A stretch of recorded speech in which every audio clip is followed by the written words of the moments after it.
Assalamualaikum warahmatullahi wabarakatuh. Banyak yang bertanya tentang apa sih kegiatan Dr. Rizky setiap hari. Nah, tentunya di video YouTube kali ini saya sembari berjalan dengan kegiatan menghadiri beberapa kegiatan perjalanan yang ada di Sibolangit. Tentunya saya ingin menjelaskan kepada teman-teman yang selalu menyaksikan video saya. Jadi kegiatan saya itu memang hari ini mengurus beberapa unit usaha yang ada, baik itu di Medan, di Kabupaten Serdang Bedagai maupun di Provinsi Riau.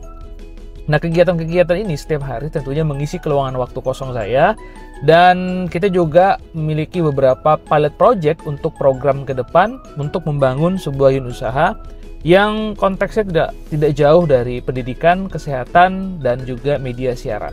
Dan mudah-mudahan kegiatan-kegiatan ini tentunya insya Allah bermanfaat buat banyak orang, terutama kita membuka lapangan pekerjaan. Juga yang bertanya kepada saya, mungkin ada beberapa pertanyaan ya, Dr. Rizky, untuk usaha pendidikan gimana sih konsepnya supaya bisa lebih maju?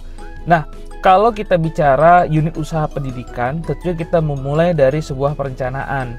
Bagaimana kita menseleksi dari sumber daya manusianya, para guru, leadernya, kepala sekolah, dan programnya memang targetnya tepat sasaran untuk bisa melahirkan anak-anak yang punya adab, etika, akhlak, soleh, soleha, menjadi generasi Islam yang Qurani. Kebetulan saya memiliki unit usaha yang berbasis Islam terpadu dalam pendidikan. Nah, kita membuat satu konsep, kita juga ada kegiatan home visit ke rumah untuk melaporkan atau mengevaluasi tumbuh kembang atau laporan perkembangan anak selama di sekolah. Namun tentunya bukan hanya peran para guru, tapi juga kita libatkan peran orang tua. Jadi memang sih tidak segampang apa yang menjadi teori, tapi kita tetap setiap bulannya harus melakukan evaluasi. Kalaupun ada kritik, saran itu untuk membangun bagaimana kita mengevaluasi program ke depan supaya lebih bagus lagi. Jadi banyak pertanyaan juga tentang studi pendidikan ya. Jadi banyak pertanyaan juga, Dr. Rizky, bagaimana menjaga kesehatan yang baik. Nah, tentunya memang kalau kita harus menjaga pola makan, pola istirahat, walaupun kegiatan yang kita lakukan itu luar biasa padatnya, tapi tetap kita jaga pola makan, terus juga pola tidur. Kalaupun berkegiatan, ya harus ingat waktu juga, sehingga kita punya waktu untuk kita bisa menjaga keseimbangan dari badan kita. Karena memang semakin tinggi usia manusia itu, pasti sistem imunnya semakin menurun. Ada juga yang bertanya bagaimana Dr. Rizky tentang program di Radio Indah Suara. Jadi memang kalau kita bicara radio, kita harus buat satu konsep program yang kreatif, inovatif, karena memang kita disuguhkan dengan banyaknya kompetitor, apalagi sekarang media sosial yang semakin menjamur, YouTube dan lain sebagainya, jadi orang lebih fokus ke sana. Tapi paling tidak, karena kita masih berada di daerah, kita melakukan satu kajian penelitian bahwasannya masih banyak juga masyarakat kita yang mau mendengarkan radio. Nah, artinya dari situ kita masih memiliki peluang kesempatan untuk bisa membuat sebuah perencanaan yang lebih kreatif.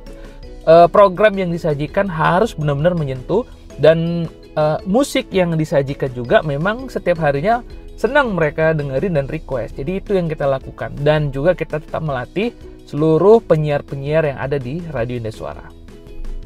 Jadi pertanyaan terakhir, ada yang naik juga ke saya terkait dengan program yang ada di Rumah Sakit Indah yang ada di Riau, usaha saya yang ada di Riau. Jadi rumah sakit itu kan pasti target sasarannya adalah pelayanan kesehatan.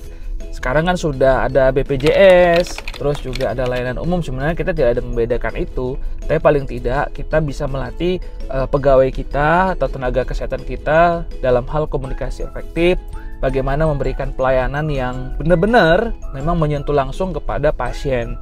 Dan juga dari teknik pemasaran juga kita di sana, karena itu alhamdulillahnya Rumah Sakit Indah itu rumah sakit tertua yang ada di Bagian Batu, Provinsi Riau, di Kabupaten Rokan Hilir.